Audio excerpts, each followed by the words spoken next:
நீங்க ஒன்றும் பெரிய கொம்பு முளைச்ச எடப்பாடி பழனிசாமி இல்ல, மக்களால் தேர்ந்தெடுக்கப்பட்ட முதலமைச்சர் இல்ல. நீங்க எங்க ஊர்ந்தீங்க, எங்க உழுந்தீங்க, எப்படி முதலமைச்சர் ஆனீங்கன்னு மக்கள் விழித்து கொண்டு இருக்கிறார்கள். உங்களுக்கு படு தோல்வி என்பது உறுதி. இந்தியாவே ஸ்டாலின் ஸ்டாலின் ஸ்டாலின் என்று சொல்லுகிற அளவிற்கு இன்றைக்கு வீறுநடை போடுகிறார். தமிழ்நாடு சட்டப்பேரவை தேர்தல் 2026 களம் சூடு பிடித்திருக்கக்கூடிய இந்த நிலையில் திராவிட முன்னேற்ற கழகம் முன் எப்போதும் இல்லாத வகையில் மிக வலிமையான கூட்டணியாக தேர்தல் களம் காண இருக்கிறது. அந்த வகையில் வேட்பாளர்கள் நேர்காணல் என்பது 17ஆம் தேதி தொடர்ந்து 22ஆம் தேதி வரை நடந்து கொண்டிருக்கிறது. வேட்பாளர்களுடைய இறுதி பட்டியல் 28ஆம் தேதி வெளியாகும் என்று எதிர்பார்க்கப்படுகிறது. இந்த தேர்தலில் திராவிட முன்னேற்ற கழகம் 200 இடங்களுக்கு மேல் வெற்றி பெறும் என்பது அவருடைய நம்பிக்கையாக இருக்கிறது. ஒருபுறம் கூட்டணி கட்சிகளோடு தொகுதி பங்கீடு நடந்து கொண்டிருக்கக்கூடிய சூழ்நிலையில் இதுவரையிலும் காங்கிரஸ் கட்சி, மனிதநேய மக்கள் கட்சி, இந்திய முஸ்லிம் லீக் மற்றும் இந்திய கம்யூனிஸ்ட் கட்சிகளோடு கூட்டணி பேச்சுவார்த்தை நடத்தி அவர்களுக்கான தொகுதியை ஒதுக்கீடு செய்திருக்கக்கூடிய சூழ்நிலையிலும் மறுமலர்ச்சி திராவிட கழகத்திற்கும் தொகுதி உடன்பாடு ஏற்பட்டிருக்கிறது. இந்த நிலையில் இன்றைக்கு முன் எப்போதும் இல்லாத வகையில் 15,000க்கும் மேற்பட்ட உறுப்பினர்கள் தங்களுடைய விருப்ப மனுவை அளித்திருக்கக்கூடிய நிலையில் இன்றைக்கு நம்முடைய அமைச்சரவர்கள், முன்னாள் அமைச்சர் மற்றும் செஞ்சியினுடைய அடையாளமாக திகழக்கூடிய செஞ்சி மஸ்தான் அவர்கள் நம்முடைய இருக்கிறார். அவருடைய சில கேள்விகளை நாம் கேட்கிறோம். ஐயா வணக்கங்க.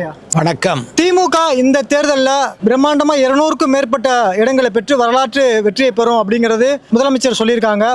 இந்த முறை வட மாவட்டங்களில் பாமக இந்த கூட்டணியில் இல்லாத சூழ்நிலையில் வெற்றி வாய்ப்பு திமுகவுக்கு எந்த அளவில் இருக்கும்னு நினைக்கிறீங்க? நடைபெற உள்ள 2026 சட்டமன்ற தேர்தலில் திராவிட நாயகர் மாண்புமிகு முத்துவேல் கருணாநிதி ஸ்டாலின் அவர்களுடைய ஆட்சி காலத்தில் 5 ஆண்டு காலமாக பொற்கால ஆட்சி நடைபெறுகிறது. திட்டங்கள் அனைவருக்கும் சென்று அடைந்துள்ளது. ஒவ்வொரு குடும்பத்திலையும் ஒவ்வொருத்தருடைய உள்ளத்திலையும் ஸ்டாலின் இருக்கிறார் என்பது உறுதியாக இருக்கிறது. ஸ்டாலின் தொடரட்டும், தமிழ்நாடு வெல்லட்டும் என்ற கோஷம் மக்கள் மத்தியிலே இருக்கிறது. 200 வெல்லுவோம், படைப்போம் வரலாறு, இது நாம் சொல்லிக்கொண்டு வருகிற நிலையில் மக்களுடைய ஆதரவு தொடர்ந்து ஒவ்வொரு காலகட்டத்திலும் பெருகி வருகிறது. பொங்கலுக்கு 3000 ரூபாயும், கலைஞர் மகளிர் உரிமை தொகை 3 மாதத்துக்கு 3000, கோடை காலத்துக்காக 2000, இதையெல்லாம் வழங்கிய பிறகு 234 தொகுதியும் வெல்லுவோம் என்று மக்கள் மத்தியிலும் கழக கூட்டணி கட்சியினர் மத்தியிலும் உறுதியாக இருக்கிறது, பிரகாசமாக இருக்கிறது. திராவிட முன்னேற்ற கழகம் தான், மாண்புமிகு முதலமைச்சர் தளபதி தான் ஆட்சி அமைப்பார் என்பது உறுதியாகிறது. தமிழ்நாடு முழுவதும் இன்றைக்கு நிறைய திட்டங்களை திமுக அரசு செயல்படுத்திட்டு இருக்காங்க. குறிப்பா மகளிர் உரிமை தொகையா இருக்கட்டும், அல்லது பெண் பிள்ளைகளுக்கு வழங்கப்படக்கூடிய அந்த புதுமை பெண் திட்டம், தமிழ் புதல்வன் திட்டம், அதே போல விளையாட்டுத்துறையிலையும் சரி, இன்றைக்கு தாய்மானவர் திட்டம் உள்ளிட்ட பல திட்டங்கள் இருக்கு. இது எந்த அளவுல மக்கள் கிட்ட நேரடியா போய் பயனடைந்திருக்கு, எவ்வளவு பயனாளிகள் இருக்காங்க? நீங்க மக்களை சந்திக்கும் போது இந்த அரசு மீதான பயனடைந்த பயனாளிகள் உங்கள்கிட்ட என்ன மாதிரியான கருத்துக்கள் சொல்றாங்க? கலைஞர் மகளிர் உரிமை தொகை 1,31,00,000 பேர் பலனடைகிறார்கள். முதியோர் உதவித்தொகை 37 லட்சம் பேர் பலனடைகிறார்கள். மாற்றுத்திறனாளிகள் 12 லட்சம் பேர் பலனடைகிறார்கள். காலை சிற்றுண்டி திட்டம் சுமார் 20 லட்சம் குழந்தைகள் அதை தினந்தோறும் அந்த உணவை எடுத்துக்கொள்ளுகிறார்கள். கலைஞர் புதுமை பெண் திட்டம் 5 லட்சம், அதே போல தமிழ் புதல்வன் திட்டம் 6 லட்சம் போன்ற எண்ணிக்கையில் இன்றைக்கு மாணவர்களும் முதியோர்களும் மகளிரும் விடியல் பயணம் மூலமாக இன்றைக்கு பலமுறை பெண்களுடைய வாழ்வாதாரம் உயர்வதற்கு அந்த திட்டங்கள் எல்லாம் கை கொடுக்கும். இதையெல்லாம் கடந்து ஒரு வரலாற்றில் அண்ணா, கலைஞர் எண்ணியதை, சொன்னதை, செய்ததை இன்றைக்கு கூடுதலாக்கி இன்றைக்கு கலைஞர் ஒன்னு சொன்னால் கலைஞருடைய வழியில் ஆட்சி நடத்துகிற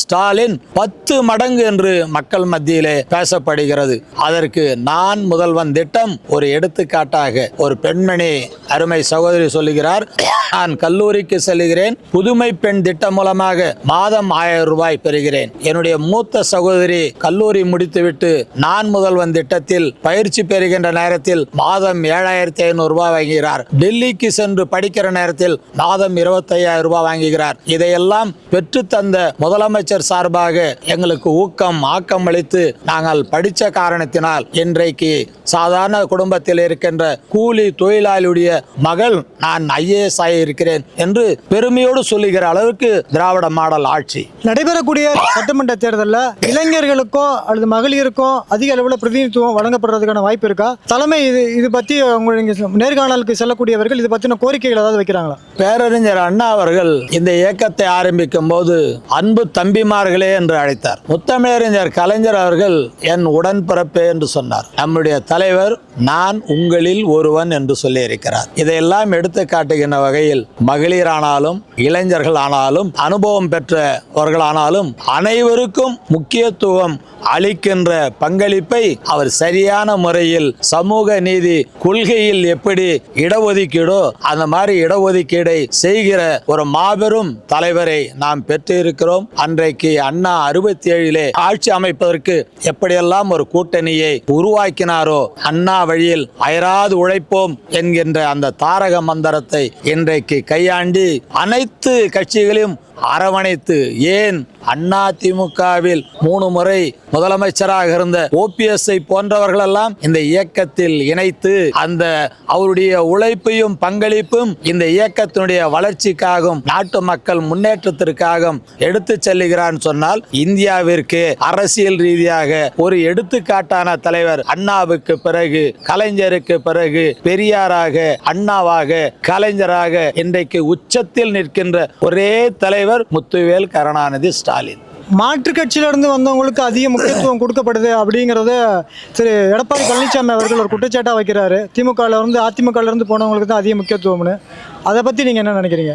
எடப்பாடி பழனிசாமிக்கு அண்ணாவினுடைய கொள்கைகளை பெரியாருடைய லட்சியங்களை கலைஞருடைய உணர்வை அறியாதவர் என்பது இதன் மூலமாக தெரிகிறது. மாற்றான் தோட்டத்து மல்லிகை கூட மனம் உண்டு என்று சொன்ன பேரறிஞர் அண்ணா அவர்கள் தமிழகத்தில் நாம் அனைவரும் உடன்பிறப்புகள் என்று சொன்ன கலைஞர் அவர்கள் மதத்தால் மொழியால் இனத்தால் வேறுபட்டு இருந்தாலும் நாம் தமிழ் என்ற உணர்வோடு இருக்க வேண்டும் என்று சொன்னவர். அரசியல் கட்சிகளில் அவர்கள் விருப்பத்திற்கு பல்வேறு கட்சிகளில் இருந்தாலும் திராவிட முன்னேற்ற கழகத்தினுடைய சமூக நீதி சம அந்தஸ்து சகோதரத்துவம் இதை எல்லோருக்கும் எல்லாமே என்கிற தாரக மந்திரத்தை எடுத்து செல்லுகின்ற காரணத்தினால்தான் அனைவரும் இன்றைக்கு இந்தியாவே ஸ்டாலின் ஸ்டாலின் ஸ்டாலின் என்று சொல்லுகிற அளவிற்கு இன்றைக்கு வீறுநடை போடுகிறார் நம்முடைய முதலமைச்சர். இன்னைக்கு திமுக திரும்பவும் ஆட்சி அமைக்காது அப்படிங்கிறத பாரதிய ஜனதா கட்சி தொடர்ந்து சொல்லிட்டு இருக்காங்க.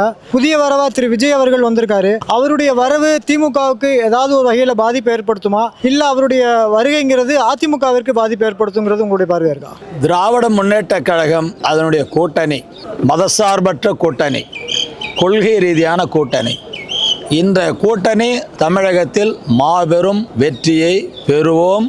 ஸ்டாலின் தொடரட்டும், தமிழ்நாடு வெல்லட்டும். இந்த தமிழ் கூட்டணி மதசார்பற்ற கூட்டணி மாபெரும் வெற்றி பெறுவோம் என்று உறுதி. மற்றவர்களால் வருகையால் திராவிட முன்னேற்ற கழகத்தினுடைய பாதிப்பு என்ற பேச்சுக்கு இடமில்லை. காரணம், ஒவ்வொருத்தரும் ஒரு கொள்கையை சார்ந்தவர்கள். இன்றைக்கு எடப்பாடி பழனிசாமி என்ன சொன்னார்? தூக்கத்தில் எழுப்பி கேட்டா கூட பிஜேபியோட கூட்டணி வைக்க மாட்டோம் என்று சொன்ன எடப்பாடி பழனிசாமி இன்றைக்கு தூக்கம் தெளியல, தூக்கத்தில் இருக்கிறாரா என்று கூட சந்தேகப்படுற அளவுக்கு மக்கள் இன்றைக்கு கூட்டணியை வைத்துக் கொண்டு பேசுகிறார் என்ற நேரத்தில் இன்னும் புதியதாக கட்சி ஆரம்பித்தவர் அவர் எதிரி இவர் எதிரின்னு சொல்லி 3 நாள்ல எதிரிகளை மாத்துறதும் சீனை மாத்துறதும் பேச்சு மாத்துறதும் இதெல்லாம் தமிழகத்தில் கொள்கை ரீதியாக இருக்கின்ற பெரியார் அண்ணா கலைஞருடைய உழைப்பால் இந்த தமிழ் மண்ணில் இருக்கிற இளைஞர்கள் உணர்வோடு இருக்கிற காரணத்தினால் வெற்றி என்பது